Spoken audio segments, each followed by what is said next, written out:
नमस्कार किसान भाइयों, आज हम इस वीडियो में बात करेंगे धान की फसल में पहली खाद कौन सी डालनी होती है। साथ में हम आज इस बारे में भी बात करेंगे कि जब आप खेत की तैयारी कर रहे होते हैं तब अगर आपने उसमें बेसल डोज में डीएपी वगैरह और गोबर की सड़ी गली खाद, कंपोस्ट खाद वगैरह डाल रखी है तो उसके बाद भी आपको 15 से 20 दिन बाद जब आप अपनी धान की फसल की रोपाई कर चुके होते हैं, ट्रांसप्लांट कर चुके होते हैं, तो 15 से 20 दिन बाद आपको कौन कौन सी खादों को डालना चाहिए।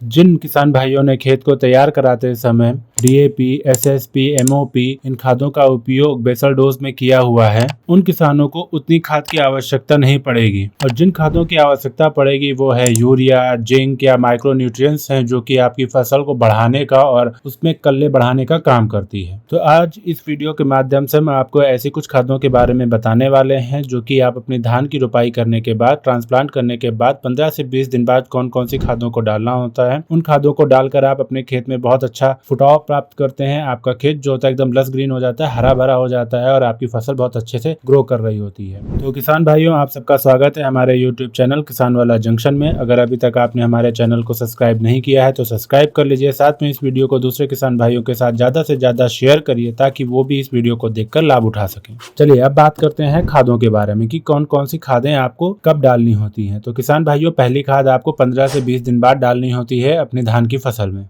हम जो खाद आपको बताने वाले हैं वो खादें आपको उन खेतों में डालनी है जिनमें आपने ट्रांसप्लांट के माध्यम से अपनी फसल लगाई हुई है। आप इसको 12 से 20 दिन के बीच में आप डाल सकते हैं। अगर आप ऐसा करते हैं, जिस कॉम्बिनेशन को हम आज आपको बताने जा रहे हैं वो अगर आप डालते हैं तो आप अपने खेत में ज्यादा से ज्यादा फुटाव देखेंगे, फसल में लगने वाली बीमारियों को कम देखेंगे, साथ में आपकी फसल जो होगी, जो खेत होगा वो हरा भरा और स्वस्थ दिखाई देगा। धान की फसल में जो पहली खाद होती है वो बहुत ज्यादा इंपॉर्टेंट होती है। उसको इसलिए डालना बहुत ज्यादा जरूरी होता है क्योंकि जब हमारी फसल वेजिटेटिव स्टेज में होती है, मतलब जब हमारी फसल की जड़ों को बढ़ाने का काम हो रहा होता है, तो हमें इस तरीके की खाद डालनी चाहिए जिससे हमारे धान की जो फसल होती है, जो जड़ें होती है, बहुत ज्यादा बढ़ सके और वो अच्छे से मिट्टी में, खेत में जाके अपने आप को मजबूत कर सकें। क्योंकि अगर आपकी ज्यादा जड़ें होंगी, ज्यादा अच्छे से मजबूत मिट्टी में होंगी, आपके खेत में होंगी, तो उसमें बहुत अच्छे से फुटाव भी होगा और आपका जो बढ़वार होगी फसल की वो भी बहुत अच्छी होगी। तो जब आपके ट्रांसप्लांट वाली फसल 12 से 15 दिन की हो जाती है तो उसमें जो आपको खाद लेनी है,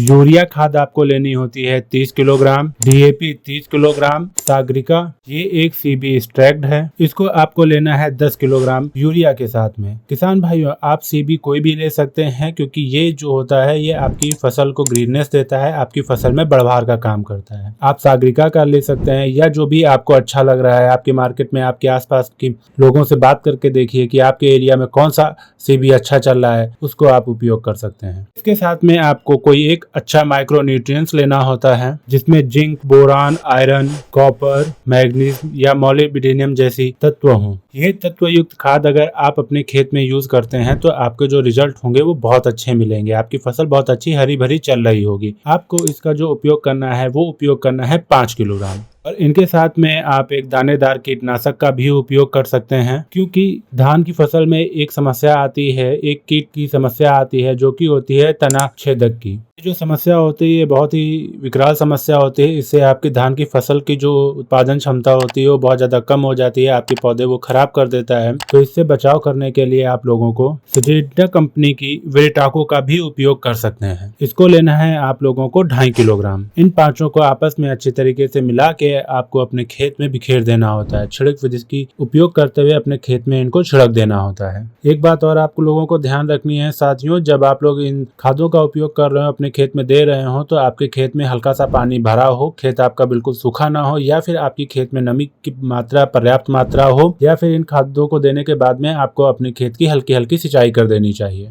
ताकि जो आप खाद दे रहे हैं वो आपकी मिट्टी में अच्छे से नीचे जा सके और आपके पौधों को उनकी सारी पोषक तत्व मिल सके। तो आप लोग जब भी खाद देने जा रहे हैं तो इस बात का जरूर ध्यान रखें। किसान साथियों, अगर आप लोगों ने डीएपी की मात्रा पहले ही बेसल डोज में दे रखी है पर्याप्त मात्रा में, तो आप लोग जो ये कॉम्बिनेशन देने जा रहे हैं उसमें डीएपी की मात्रा कुछ कम कर सकते हैं या उसे हटा भी सकते हैं। अगर खेत को तैयार करते समय आपने डीओपी और एमओपी का उपयोग नहीं किया हुआ है तो आप लोगों को अपने खेत में इस समय डीएपी और एमओपी का उपयोग करना पड़ेगा। आप लोग जितनी जल्दी अपने खेत में इसका उपयोग करते हैं आपको उतने अच्छे लाभ देखने को मिलेंगे। क्योंकि इस बात को समझना बहुत ज्यादा जरूरी है कि धान की फसल की जब स्टार्टिंग पॉइंट होता है, जब वो शुरुआती चरण में होती है, तब आपको नाइट्रोजन, पोटेशियम और फास्फोरस की बहुत ज्यादा आवश्यकता होती है। तो आप लोगों को इन सारी बातों को को ध्यान रखते हुए अपनी खाद को समय पे ही डाल देना उचित होता है। चाल बढ़वाल के लिए, फुटाव के लिए आप लोगों को जिंक सल्फेट, सल्फर, सीवीड, अन्य खाद्य पदार्थों का उपयोग जल्दी से जल्दी करना चाहिए। किसान भाइयों, इस वीडियो में हमने बताया कि पहली खाद कब डालनी चाहिए और कौन कौन सी खादें आपको डालनी होती हैं। इसके बाद में हम जल्द ही दूसरी खाद कब डालनी चाहिए और उसमें कौन कौन सी खादें डालनी होती हैं, इसकी वीडियो आप लोगों को देने वाले हैं। तो अगर आप लोगों को हमारे द्वारा दी गई जानकारी इस वीडियो में अच्छी लगी है तो वीडियो को लाइक करें, कमेंट करें, साथ में